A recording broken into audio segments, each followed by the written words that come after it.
you'll find the towering structure known as Loftus Hall on the wild and windy Hook Peninsula in County Wexford in Ireland.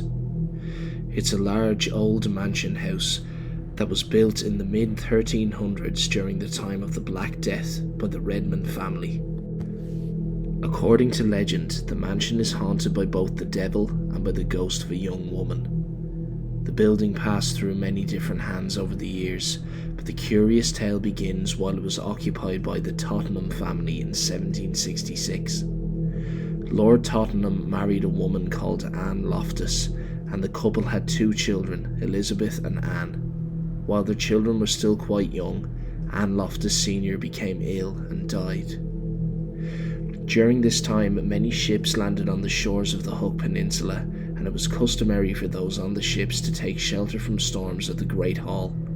It was in the midst of one such storm that a ship pulled into Slade Harbour, and a stranger from the ship made his way to Loftus Hall, where he was allowed to stay.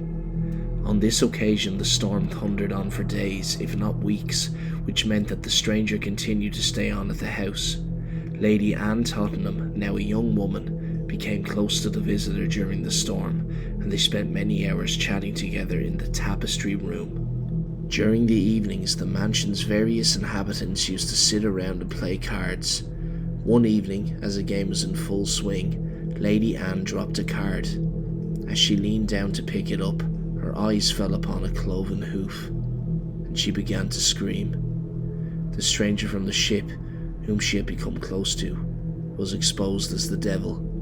He immediately disappeared through the roof in the large ball of fire, leaving those present shocked and terrified, and Lady Anne in a traumatized state from which she would never recover. According to legend, the family grew embarrassed by her state and decided to lock her away in the same room where she had spent so much time with the stranger. She remained in that room until she passed away in 1775. And it is from then that her ghost is said to have begun to haunt the house. The legend of Loftus Hall is known as one of the scariest real-life horror stories ever on the island of Ireland.